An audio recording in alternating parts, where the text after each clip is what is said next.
You to Decatur tonight, where a crowd of hundreds joined together in mourning. A vigil held right in front of Decatur City Hall to send a message, seeking justice for Steve Perkins. Perkins was shot and killed by police in his front yard. Police say he had a gun. His family says he only had a flashlight.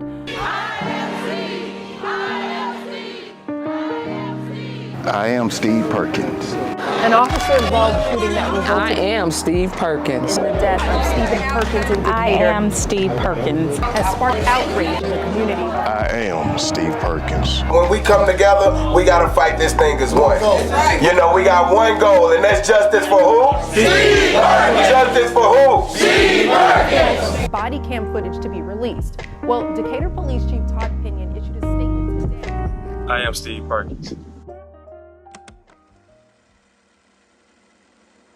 I just heard bam, bam, bam, bam, bam, bam, bam, bam, bam, bam, bam, bam, bam, 18 shots. I had got up and came to the window and I seen that he was in the grass by his mailbox. Correlating that with the gunshots, my first thought was that they just killed him.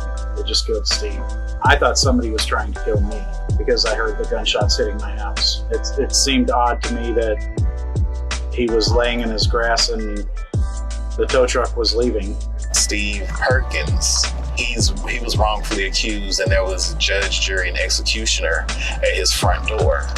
The Scottsboro boys were wrongfully accused, wrongfully put into prison for multiple years before some of them were released. Some of them died in prison. Tommy Lee Hines, he was unjustly put in prison or into a mental institution where he later died, right? So all of these things mirror each other in a way that if you don't put them together, you'll miss the whole story. If you don't put this 92 years of history together as one complete story, you're missing the mark, because all of those people were wrongfully accused by the police and there was no refuge for them in America because they're black men.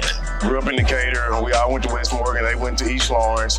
Went to Vacation Bible School together. And me and Steve, brother Nick, played basketball all the way up Little League, all the way through. I've known him my entire life. I saw Clay on the Friday before he was killed. I'm a pastor, was leaving church, and I went to Applebee's, and he was in Applebee's. I went, dabbed him up. Friday morning, I got the call, and I'm like, no, that's craziness.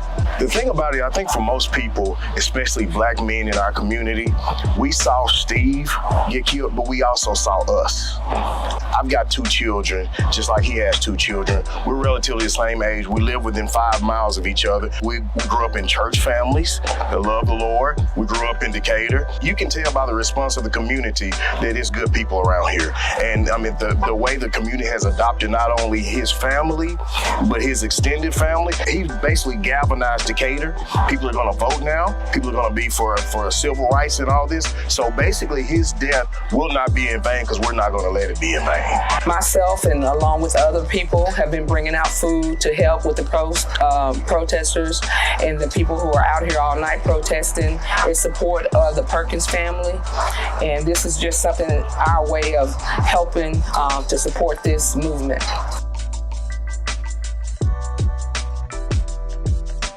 You know, we know the Tamir Rices, we know the George Floyds, we know the Michael Browns and the Trayvon Martins, and seeing them being killed by the police and white vigilantes is heartbreaking. But in a sense, you can sometimes feel distance because you don't personally know them, but you know it's wrong.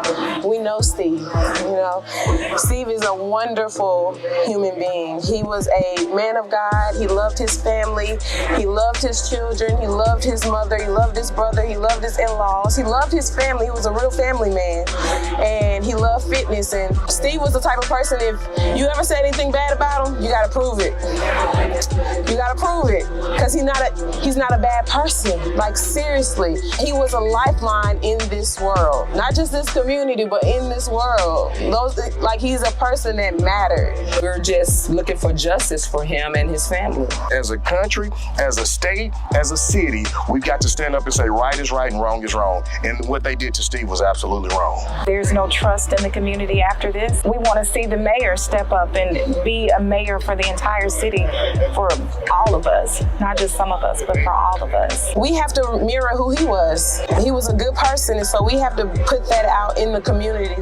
That's how we bring people in the community together and educate them on what happened to him and why it was wrong, and find productive, strategic ways to move forward.